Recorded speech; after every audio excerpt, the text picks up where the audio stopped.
Hey everybody, Coon Prairie Ramblers here, rambling right along, rambling ding dong. Hey for yourself. Yeah, and we're going to do the segment 4, which is the F-bomb. The Ready infamous. or not? Are you on red eye? All right, here we go. All right. Bombs over Tokyo. Here we go. Bring it on. Hubba hubba.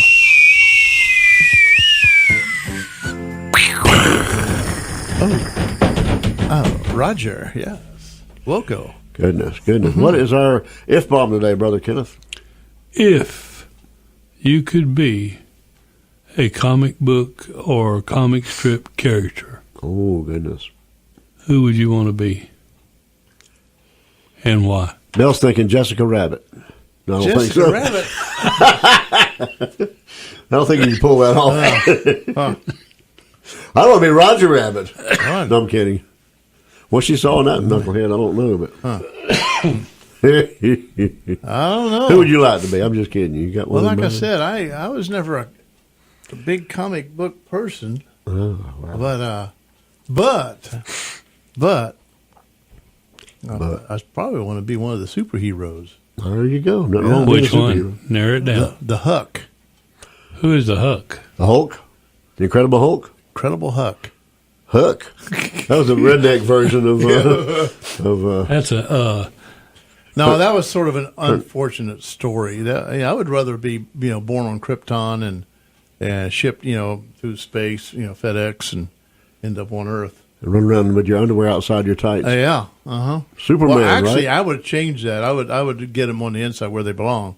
That's right. And or at least wear boxer shorts. yeah. Be a little more decent on the outside of your tights. And I could never understand why George Reeves in The Adventures of Superman, why he had to run and launch himself to take off. Why couldn't he just stand there and take off? wasn't as dramatic. And just lift off, In the original Superman comics, he didn't fly, he leaped. Yeah. He could leap from ground up to the top of the Empire Building. Well, Hulk That's how can't he fly, did it. can he? The Hulk? He the can Hulk don't. jump. The Hulk can leap. He can leap. But Superman was doing leaping before he ever flew. Yeah. Because he figured out, I believe I can fly. And he took off one day and never looked back. Yeah. Up, and away. It was Superman. hard to believe that those guys could do all that stuff. Not when I was a kid, it wasn't. I don't know how many times I'd run around with a towel around my neck with a clothespin holding Jumped it on. off the roof of did the you? house. Holding my arms out going, As you as a Like I was kid, flying when you was a around. kid, then you ever stop and thinking, wait a minute. Nope. Suspended my disbelief real quick, and I ate that up. I was a big Superman fan of the old TV series. Now, I wouldn't want to be Elasti-Woman. Is there such a thing as? There's some guy that stretches out all the time. But Stretch Armstrong. Yeah. But I don't know. Elastic Man or something. How about you, Casey? I'd want to be Calvin Calvin. of Calvin and Hobbes fame. And why is that? He was just one thing. He was a perpetual kid. He never changed. He was around for 10 years. And what was he, like a 9-year-old, 6-year-old boy or something? Yeah, probably about 6. And when it ended, he was still Never a little changed. 9-year-old boy. And, I mean, and much like you say, the disbelief that something could not happen. He, in his mind, Hobbes was a real tiger. Which is a stuffed tiger, if you haven't never seen the series. To all the rest of us, we saw him as not to all the rest of us, but to most people saw Hobbes as a stuffed tiger, not as an anthropomorphic, Right. I never can say that word right, creature. And he was, to me, he was, just as real as Calvin was. Right, when he and Calvin were alone, he was alive. When somebody else would come in, he turned back into a stuffed tiger. But you totally bought into his Calvin's imagination, and you ran with it. Yeah, and at the worst times that Calvin would have, Hobbes would lift him That's right. up out of that what's the word I'm looking Doldrums. for? Doldrums. Yeah. And he would put him back on solid ground. Lugubriousnly. Yeah, exactly lugubrious. Yeah, he was bad about that. He was bad about and he letting drooled, too. something get to him sometime. It was really not much of anything, and he could always count, or he didn't know it, but Hobbes was always there to come to the rescue. I think a lot of adults could relate to that and enjoyed it very much. I know I did. I collected some of the books. But that's who me.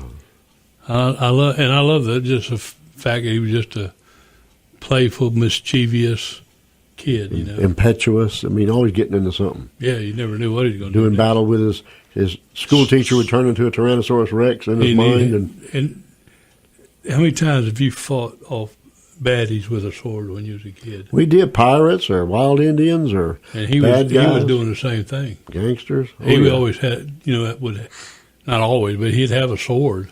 A wooden sword and a hat made out of the comic books. Yeah. Just make them paper hats.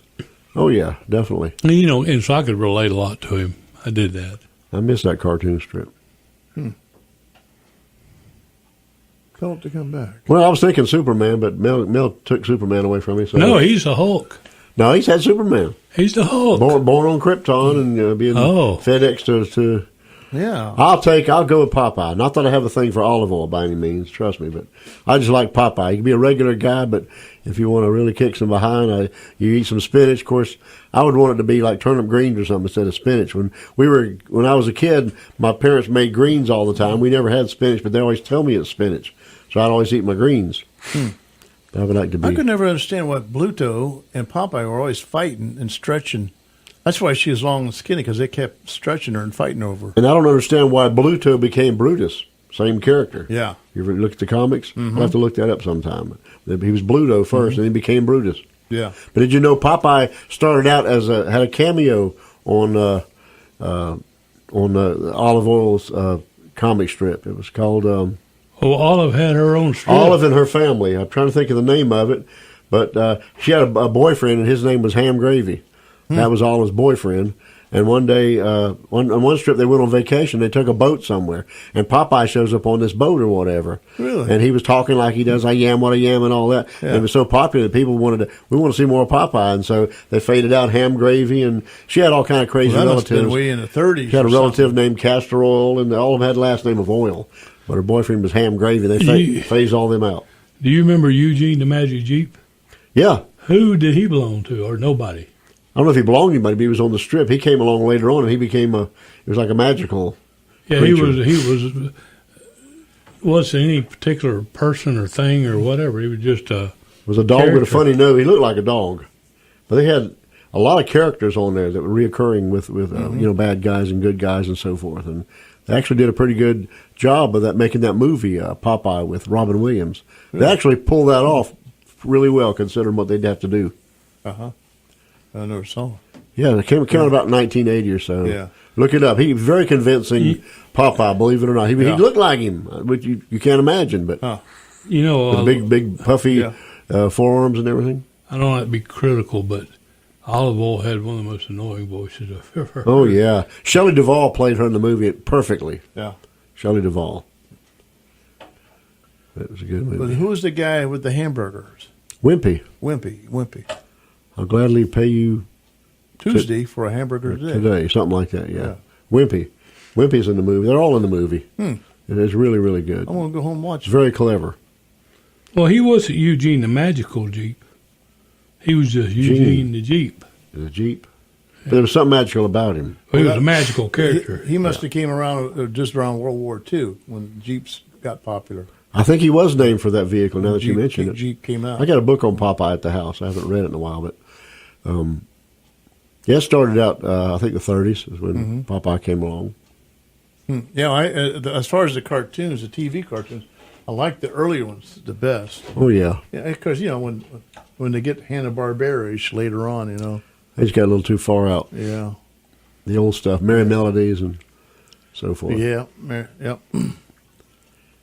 But we were talking about Mad Magazine. This is an anniversary for them or something? Or One of the publishers or the illustrators or something passed away on this date, like 4 or 5 years ago. Might have been Mort Drucker. Could have been. My favorite part of Mad Magazine was when they would do a parody of a movie. Yeah. And they would do the whole movie and make it really funny. The guy that drew most of those was named Mort Drucker, and he was dead on with his caricatures. It was just amazing. Him and Jack Davis did some of them too, but Jack Davis just died. It might have been him. It wasn't too long ago, but Mort Drucker. I read it for those and bought Mad magazines were like 35 cents. Now they were like $3.50 or something. Well, where did the guy get his name from? Alfred E. Newman? Alfred E. Newman. That I'm not sure. It might be fun to Alfred E. Newman? research. Was he? I mean, was that? That was his real name. Was that a takeoff? No, that was his guy? real name. The guy that founded it? No. We don't know. We'll have to Google that and look it up. The magazine, it had features that each person Well, liked. as a kid, I was thinking this must be somebody's name, real name, real person, but I could never figure out who it was. Seemed like I read it on it one time, but I forgot Yeah. who it was. But remember, you used to have the back page. You'd fold it up to make it another picture. Yeah, You fold it in that's thirds, right. and it Yeah. created another picture. And you had Spy versus Spy. Mm-hmm. Everybody had their for better, for worse. I mean, I think was the name of it. People just liked different segments in that. Well, apparently, Alfred E. Newman was around before Mad Magazine was. Well, that's interesting. And his face. So was there something? Yeah, his face was around before Yeah. that. Missing his front tooth. Like He got claimed by Harvey Kurtzman and Al Feldstein, but I guess he was around before that. Wow. and his face. It was, to me. It was like Kilroy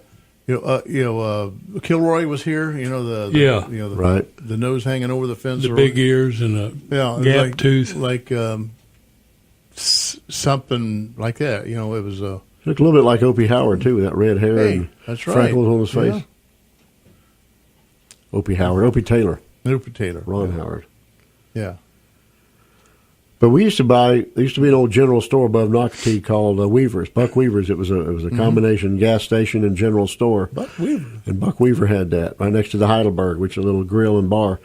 And then we'd go up there. We'd ride our bicycles all the way from Nocatee up there. And he knew we was poor, so he would take the comic books when they were 12 cents and tear the top part of the cover off. It said 12 cents all the way across there, the top, and sell them to us for a nickel. I don't know how he justified that, but Because they sent that top part back in, and he got paid for it credit again? for not. They got credit for not selling it. yeah, They didn't want them to send the magazine back. They just sent that part back, and then they'd credit them. Oh, well, you didn't sell it. that's how we got comics, and I wish we'd held on to them because they'd be worth a lot of money.